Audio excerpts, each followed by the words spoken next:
はい、こんにちは。暇人監督です。はい、今日はですね、ウィーク212の総括ということで、振り返っていきましょう。果たして報酬はもらえたのでしょうか。はい、でウィーク212、登録したのは、以下のこの4つのリーグですね。リミテッド、チャレンジヨーロッパ、チャンピオンヨーロッパ、レアカードの、オールスターと、チャンピオンヨーロッパプロです。はい、まずチャレンジヨーロッパの方はですね、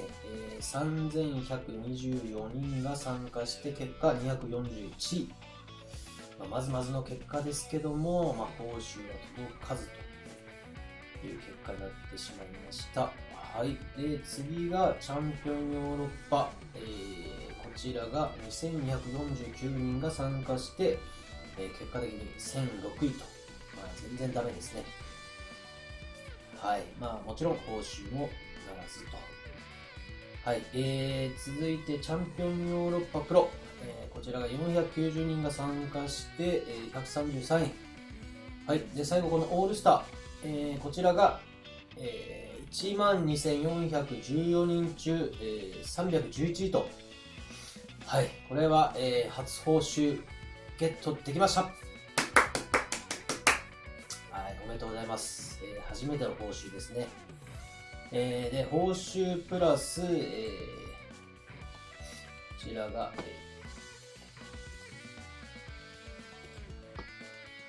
参加賞ですね。報酬は250ポイント以上も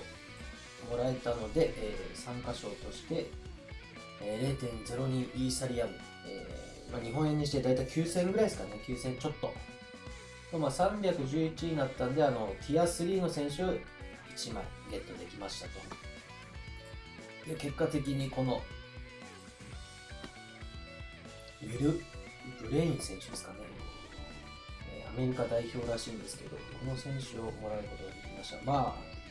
た。選手の名前初めて聞いたんですけど、もらえるものはやっぱ嬉しいですね。はい。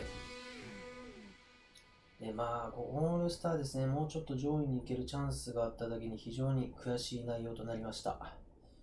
はい。で、ちょっとですね、細かく振り返っていきましょう。はい。まずチャレンジヨーロッパの方からですね、はい、見ていくと、参加、登録選手はこの通りなんですけれども、ドゥビカス選手はですね、フル出場できたんですけれども、特にゴールもなく、打球点って感じですかね、40ポイント、40スコアに終わっています。はい、でキャスパー・ニーセン選手は、これ試合を見てたんですけれども、非常に荒れた試合となりまして、3点目を決めて、この通りですね、67と高いスコアを叩き出しています。はい、でこの、ユリアン・ティンバー選手ですね。もうアヤックスでも、アヤックス2位の PSV に5対0と大勝して、もう本当に激強ですね、このチームは。もうアヤックスの選手揃えれば、もう上位間違いないんじゃないかっていうぐらいも安定しているので、ご覧のように、キャプテンに指名して、これは正解でしたね。もともと85のスコアだったんですけど、キャプテンに指名したおかげで、トータル107ポイントゲットできています。はい、でこのジャスティン・ビューロー選手はフェイエノルトなんですけど、確かに2失点したんだったかな。2失点して、これ、打球点でしょうね、40スコア。はい、ベンフィカのフェルトンゲンは、こちらも勝利したんかな、終了間際、ラファのゴールで勝利したと思うんですけど、無失点、クリーンシートに抑えて、79と。スコアになりました。そうですね、このビューロー選手とドゥビカス選手が50あたり超えてくれないと、厳しかったかなと。しょうがないですね。はい。で次、チャンピオンヨーロッパは、はい、このサレマーカーザ途中からの出場だったんですかね。でそれにもかかわらず、イエローカードもらって、このスコアとなってしまいました。はい。で、このキーパーアンソニー・ロペスもフル出場したものの、確かニースに2失点したんだったかな。で、この少ない25ポイントになってます。はい。で、このパリ・サンジェルマンのハキミもですね、確かレッドカードで一発退場となって、試合も引き分けて、19という非常にですね、残念な結果になりましたね。はい。で、このティーレマンスはレスターで、先制点を決めて、確かフル出場だったかな。はい。で、キャプテンに指名して、正解でしたね。80の高スコア、ハイスコア。で、結果的に100ポイントと。はい。で、このフォワード、アオンニはですね、得点決めて、この通りハイスコアとなっています。トータル236と、この3選手が足を引っ張って低い数字になってしまいました。はい、こればっかりしょうがないですね。はい。で、次、チャンピオンヨーロッパなんですけれども、こちらも残念な結果ですね。一番初めにですね、このキャプテンに指名したウパメカノが、ご覧の通り100というハイスコア叩き出しまして、しかもキャプテンに指名してたんで、125ポイントと、これは幸先いいなと思って、次がですね、マルク・フラッケン選手ですね。こちらもですね、クリーンシートを達成して67のハイスコア。ですね、この2試合が終わった時点で、順位的にはですね、確か10位ぐらいだったかな。チ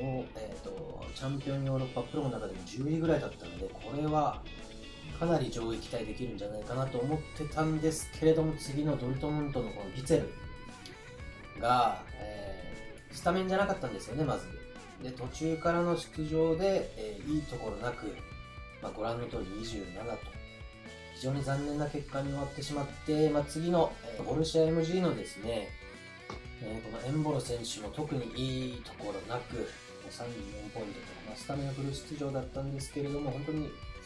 いいとこなかったんでしょうね。34ポイントの結果に終わり、最後の最後で、クラシコですね、バルセロナと対戦したベンゼマに期待したんですけれども、これ試合を見てたんですけど、決定機が1回あってですね、ボレーシュート、それを止められましたね、キーパーに。で、結果的に得点できず、残念ながら37と、本当に悔しい結果になってしまいました。これじゃあちょっと上位いけないですね。本当にこのウパメカノが100点叩き出した時は、これはいけるんじゃないかと思ったんですけど、やっぱりうまくはいかないですね、そんなに。はい、これはもうちょっと次の糧にして勉強になりました。はい、で次、報酬をゲットできた、オールスターですね。こちらもですね、報酬はゲットできたんですけど、非常に、悔しい結果となっています。まずですね、このアヤックスは鉄板ですね。マズラウィが、ディフェンスラインで活躍して、68でキャプテン指名でプラス25.5% ということで85ポイント結果的に叩き出して、これもいいなと思ってて、あと次の試合がヘント対ゲンクだったかな。伊東純也率いるゲンクとの戦いだったんですけど、これもクリーンシートを達成して73ポイント。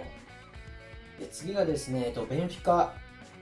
の試合で、もう0対0で途中までラファ選手は多分40とかだったんですけど、終わってみて、見たらですね、71に増えてたんで、なんでかなと思ったら終了間際で得点決めてましたね。でこれはいけると思って、次の、ユベントス対インテル、バレンラに期待したんですけれども、ここでちょっと失速してしまいましたね。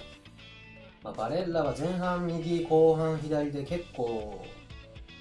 なんて言うんでしょう、流動的な動きはしてたと思うんですけれども、結果的に得点の起点とはなれず、最終的にイエローカードもらって途中交代と、いいところなく終わってしまいましたね。で最後の最後で残ってたのが、このコリンチャンスの上です。インテルナショナルとの対戦だったんですけれども、得点、これ試合見てないんでわからないんですけど、終了間際の PK を獲得したとかなのかな。この結果的にいい数字叩き出してますね。74。はい。で、トータル的に見ると非常にいいんですけど、バレッラだけが足を引っ張ってしまったという形で、ポイントは349で311に終わってしまいます。で、これ何が悔しいかっていうとですね、ここにバレッラじゃなくて、ウパメカノを使ってれば、これ、タラレバを言っても仕方ないんですけれども、はい、ここ、バレッラじゃなくて、ウパメカノを使ってたら、トータル439ポイントだったんですよ。はい、で、439ポイントで、結果的に何位だったんだろうって見てみるとですね、はい、レアのオールスター490だったら、439だったら4位できたんですよ。悔しいですね、これ。本当に。ウパメカノをあそこで使ってれば、4位に入賞できてただけに、本当に悔しいです、これは。で、4位はですね、何がもらえてたかというと、スター選手ですね。レアカードの、スター選手がもらえてただけに、これは本当に、スター選手になるとこのようなもう有名どころの選手ですね。このカードがもらえてたんで、本当にちょっとこればっかりは、後悔しています。これもソラーレの楽しみの一つなので、あんまり後悔しても仕方がないんですけれども、今回の、悔しさをバネにですね、次回もまた頑張りたいと思います。はい。